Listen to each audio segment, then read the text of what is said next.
नमस्कार दोस्तों, मेरा नाम है प्रदीप चौहान। आप सभी को 2026 की बहुत बहुत शुभकामनाएं। पूरे खबरहाट टीम की तरफ से पूरे खबरहाट परिवार को हैप्पी न्यू ईयर। नए साल की शुभकामनाओं के साथ उम्मीद करते हैं कि आपके जीवन की सभी खुशियां इस साल में पूरी हों। आपके जीवन में जो भी कमी है इस साल सारी पूरी हो जाएं।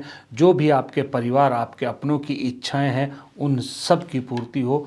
आप सभी को नए साल की बहुत बहुत शुभकामनाएं और हमें आपका प्यार, आशीर्वाद और साथ यूं ही 2026 में भी मिलता रहेगा और हमारा ये परिवार बहुत जल्द 1 मिलियन क्रॉस करके अगले इस 2026 खत्म होते होते डबल से ज़्यादा होगा।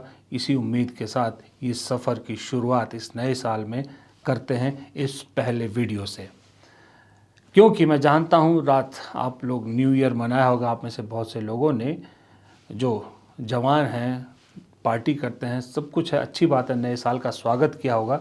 तो शायद आपके पास ज़्यादा वक्त नहीं होगा, तो मैं भी इस नए साल के पहले दिन के पहले वीडियो में ज़्यादा लंबा आपका वक्त नहीं लूँगा, छोटा सा वीडियो बनाता हूँ।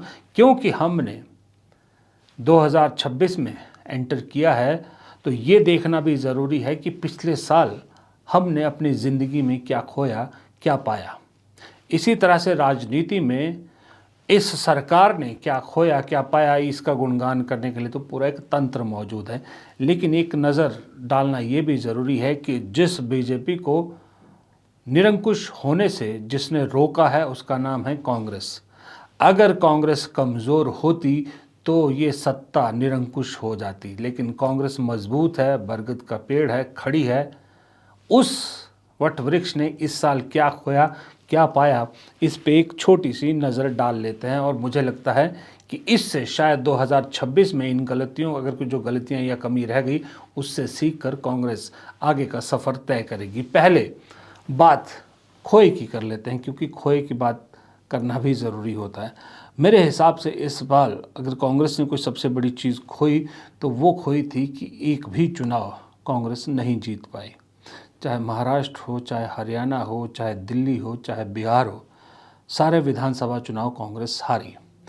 लेकिन मुझे लगता है कांग्रेस नहीं हारी, बहुत सी चीज़ें, बहुत और पार्टियां भी हारी। कई जगह तो कांग्रेस जैसे बिहार में बहुत बड़ी स्टेक में नहीं थी। लेकिन सबसे ज़्यादा जो मुझे लगता है कांग्रेस को दुख इस साल में हुआ होगा, जो चुभी, जो हार और जो सच में कांग्रेस ने जो खोया है, वो है हरियाणा।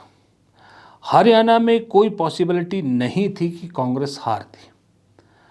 अब वो कांग्रेस क्यों हारी इसका एक्सपोज तो इसको राहुल गांधी कर चुके हैं। वोट चोरी एक मेजर फैक्टर था, लेकिन उसके अलावा कुछ गलतियां कांग्रेस की भी थी, इसमें कोई दो राय नहीं है। संगठन पे काम नहीं हुआ था, गलत टिकट डिस्ट्रीब्यूशन हुआ था, नेताओं की आपसी खींचतान और ईगो ने कांग्रेस को बहुत नुकसान पहुंचाया। और उस पर बीजेपी ने जिस तरह से एक नैरेटिव सेट किया, जाट वर्सेस अदर, उसने भी नुकसान पहुंचाया था। इसमें कोई शक नहीं है कि सबसे बड़ा नुकसान जो खोया वो हरियाणा का, मुझे लगता है कांग्रेस को दुख है। वो नहीं होना चाहिए था, कांग्रेस उस स्टेट को आराम से जीत सकती थी। दूसरा जो चीज़ इस 2025 में कांग्रेस ने खोया वो ये है कि इंडिया गठबंधन में जो सहयोगी थे, जिन्हें कांग्रेस बड़े भाई की तरह साथ लेकर, उंगली पकड़ लेकर आगे चलने की कोशिश कर रही थी, उसमें से कुछ साथी बिछड़ गए और कुछ पर से कांग्रेस ने भरोसा खोया है। सही बात बता रहा हूँ, कांग्रेस ने भरोसा खोया है, जिसमें महाराष्ट्र में शिवसेना उद्धव ठाकरे और काफ़ी हद तक एनसीपी शरद पवार भी, और बिहार में आरजेडी। इन दोनों पर अब कांग्रेस को नए सिरे से सोचने पर मजबूर कर दिया है कि क्या सही में ये कांग्रेस को साथ लेना चाहते हैं या कांग्रेस को सीढ़ी बनाकर खुद ऊपर चढ़ना चाहते हैं, और इनके साथ से कांग्रेस को फ़ायदा हो रहा है या नुकसान हो रहा है। एक जो कहते हैं ना, एक फेथ डेफिसिट हो गया है, विश्वास की कमी हुई है, ये कांग्रेस ने खोया है इंडिया अलायंस के तौर पर। और दूसरा, ये मानने में भी कोई बुराई नहीं है कि जब आप लगातार विधानसभा चुनाव हारते हैं, बाकी स्टेट में चाहे बच पे जाओ, लेकिन जिन स्टेट में आप चुनाव हारते हैं वहाँ आपके कार्यकर्ता का विश्वास डगमगाता है, जो हुआ कांग्रेस के साथ। खास करके बिहार और हरियाणा में। बिहार में एक नए सिरे से कांग्रेस खड़े होने की कोशिश कर रही थी। अगर कांग्रेस वहाँ पर 20 के आसपास भी सीट जीत जाती, 20-22 सीट जीत जाती, तो कांग्रेस ने जो वो खड़े होने की कोशिश की थी उसको बहुत मदद मिलती और उसका असर दूसरे राज्यों पर भी पड़ता, जो नहीं हुआ। हरियाणा में तो खैर आपको मालूम है, हरियाणा में तो बहुत झटका लगा, जो मैं पहले भी कह चुका हूँ।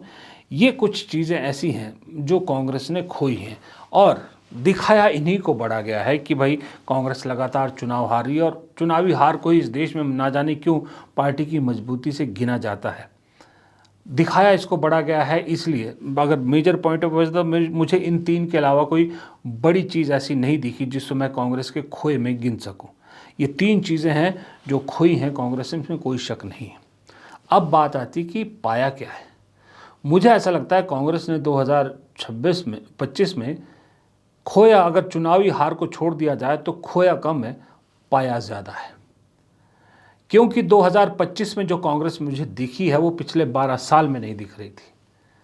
2014 से लेके 24 तक की कांग्रेस कोई और थी और 24 मिड से लेके 25 की कांग्रेस कुछ अलग ही है।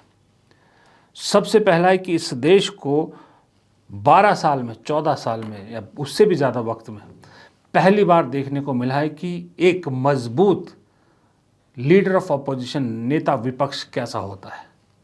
इस देश को और कांग्रेस को एक मजबूत नेता विपक्ष मिला है राहुल गांधी के रूप में, और वो राहुल गांधी जिसने सरकार की नाक में दम करके रखा है।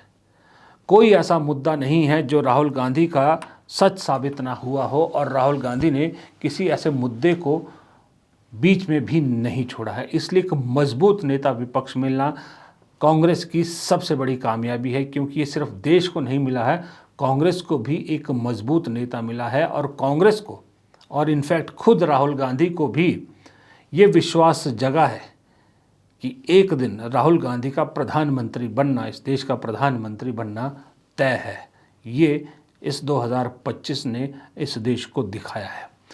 उसके अलावा जिस चीज़ की डिमांड 12 साल से हो रही थी वो भी कांग्रेस को 2025 में ही मिला, वो है संगठन पर काम, संगठन सृजन जिसको नाम दिया है। बड़ी मुश्किल से देर आए दुरुस्त आए, लेकिन कांग्रेस ने काम तो शुरू किया। राहुल गांधी ने इनिशिएट तो किया, चाहे ज़िला अध्यक्षों को पावर देने का ही से ही शुरुआत हुई हो, लेकिन शुरुआत हुई है, ये कांग्रेस ने पाया। एक कांग्रेस की और कमज़ोरी थी कि लोग कहते थे कि वही चेहरे, कांग्रेस के थके हुए चेहरे, घिसे हुए चेहरे, चले हुए कारतूस वही है। वो बदलाव लाना ज़रूरी था। उस बदलाव की शुरुआत भी 2025 में हुई। इस वक्त हम देख रहे हैं कि बहुत से नए युवा चेहरे कांग्रेस के फ्रंट फुट में हैं, कांग्रेस के फ्रंट में खेल रहे हैं। चुनाव होते हैं, आपको नए चेहरे दिखते हैं कांग्रेस के।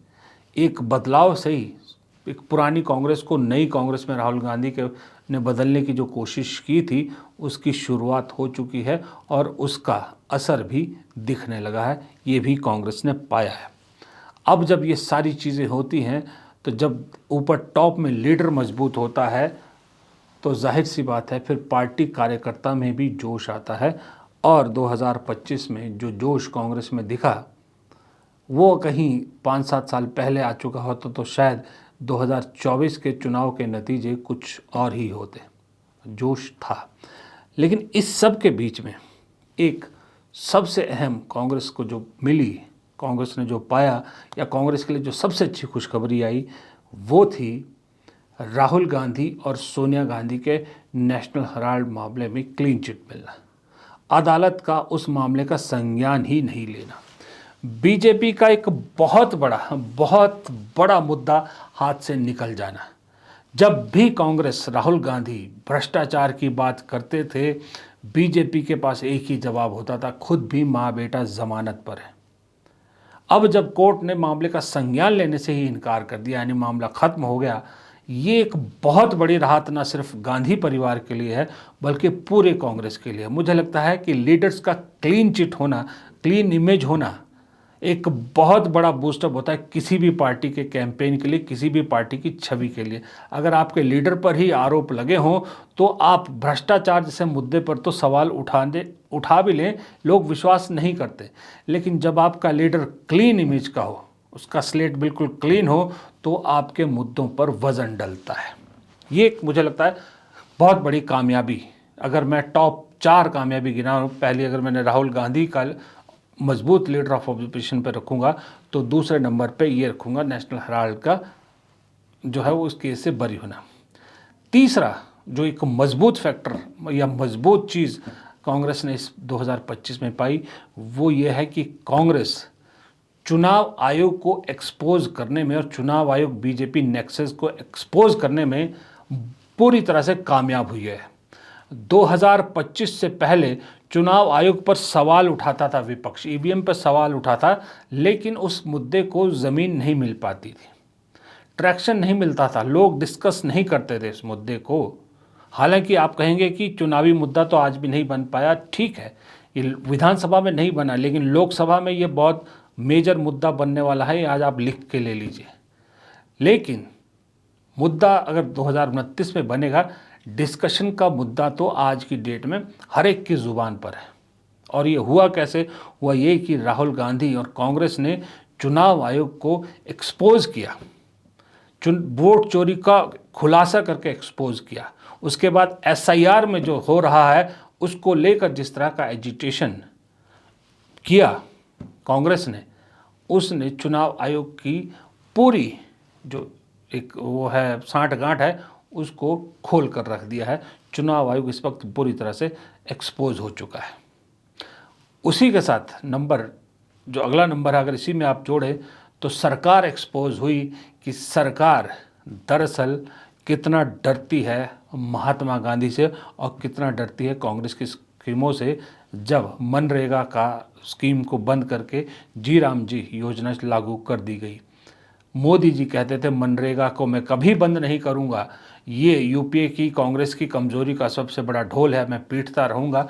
अल्टीमेटली उसी योजना से डर गए, बंद कर दिया और जी राम जी करके कि ये नई योजना शुरू कर दी। और उसको लेके कांग्रेस ने जो एग्रेशन दिखाया है, एक कामयाबी है कांग्रेस की कि पार्टी अब मुद्दों से भटकती नहीं है, मुद्दों को छोड़ती नहीं है। जहां सरकार को घेरना है वो सरकार को घेर के रहेगी। और आखिरी जो सबसे बड़ा कांग्रेस के लिए मुझे लगता है, जो कांग्रेस ने सबसे बड़ी चीज़ पाई, find for the congress of 2025, वो है प्रियंका गांधी।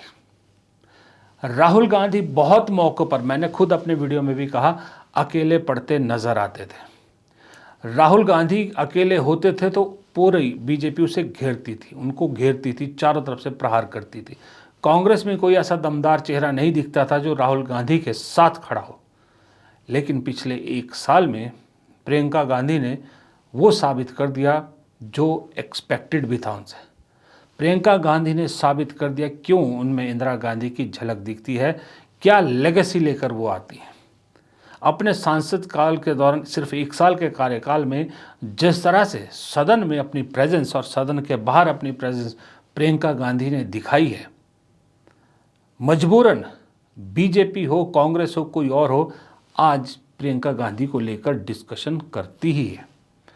भले ही बीजेपी प्रियंका गांधी राहुल गांधी में लड़ाई लगाने की कोशिश करती है या एक माहौल बनाने की कोशिश करे कि दोनों भाई बहनों में झगड़ा है, हालांकि एक कांग्रेस के लोग, बीजेपी के लोग, कांग्रेस के समर्थक, बीजेपी के समर्थक, हम मीडिया वाले सब जानते हैं कि दुनिया इधर की उधर हो सकती है, लेकिन इन दोनों भाई बहनों में कभी फ्रिक्शन आ ही नहीं सकता है। लेकिन फिर भी बीजेपी तो कोशिश करेगी अपनी, और कांग्रेस में भी डिस्कशन का मुद्दा प्रियंका गांधी है कि क्या जिम्मेदारी उन्हें मिलती है। और उनमें जो स्पार्क दिखा है, वो स्पार्क कांग्रेस के लिए एक बड़ी उम्मीद लेकर आया है। क्योंकि राहुल गांधी, जैसे मैंने पहले भी एक वीडियो में कहा है कि गर्म दल को रिप्रेजेंट करते हैं, तो एक नरम दल वाला चेहरा प्रियंका गांधी के रूप में मिला है। मल्लिकार्जुन खड़गे अध्यक्ष हैं, लेकिन उम्र का एक तकाजा है उनके साथ। प्रियंका राहुल की जोड़ी दरअसल कांग्रेस के लिए वो काम करेगी जिस काम का अभी तक कांग्रेस सिर्फ सपना देख रही थी। राहुल प्रियंका की जोड़ी मोदी शाह की जोड़ी को पटखनी देने में कामयाब हो सकती है और ये जोड़ी अकेले के दम पे यानी कांग्रेस के दम पर ही पूरी बाजी पलट सकती है। साथी की ज़रूरत 2024 से पहले जिस तरह की थी अब नहीं होगी, क्योंकि राहुल गांधी अकेले नहीं है। फाइंड ऑफ द ईयर 2025 है Priyanka Gandhi across the political scenario of this country. तो इसलिए कांग्रेस ने खोया कम है, पाया ज़्यादा है। जो खोया चुनावी हार वो तात्कालिक थी, लेकिन जो पाया है वो लॉन्ग टर्म पाया है।